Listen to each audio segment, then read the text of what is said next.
The United States Supreme Court has allowed the administration of President Trump to enforce a policy requiring passport applicants to be identified by their biological sex at birth rather than their gender identity.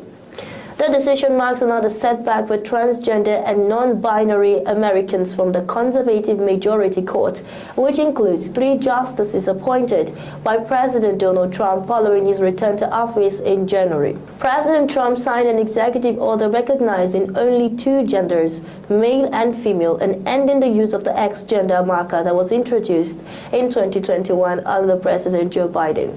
Under the new directive, the State Department will now list passport holders' sex as M or F based on their birth records.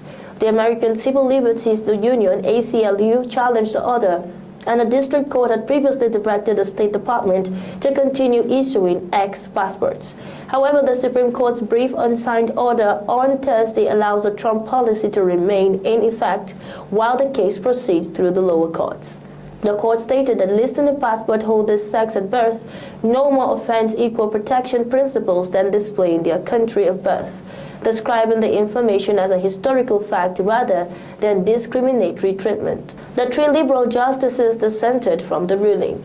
ACLU Senior Counsel Mr. John Davidson condemned the court's decision, calling it a setback for personal freedom and gender identity rights. He vowed that the organization would continue to legal fight and restore the right to self-identity on official documents. The ruling follows another Trump administration move banning transgender individuals from military service, a policy that also received temporary approval from the Supreme Court pending ongoing litigation. Still on the foreign scene, a Ukrainian court has sentenced a Russian soldier, Dmitry Kurashov, to life imprisonment for executing a captured Ukrainian serviceman, the first conviction of its kind since the start of Russia's full-scale invasion.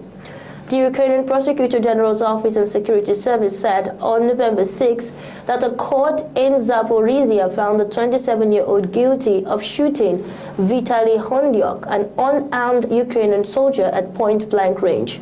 According to the court, Hondyuk had emerged unarmed from a dugout and was ordered to raise his hands and kneel before Kurashov opened fire with a Kalashnikov rifle. Kurashov, a rifleman with the Storm V assault unit of Russia's 127th Motorized Rifle Division, had previously been convicted of theft in Russia. He joined the military in November 2023 in exchange for amnesty and was deployed to the Zaporizhia front. Following the killing, Ukrainian forces recaptured their positions and took Kurashov and 4 other Russian soldiers prisoner. Some of his fellow detainees testified against him during the trial. Kurashov, who lost an eye in the battle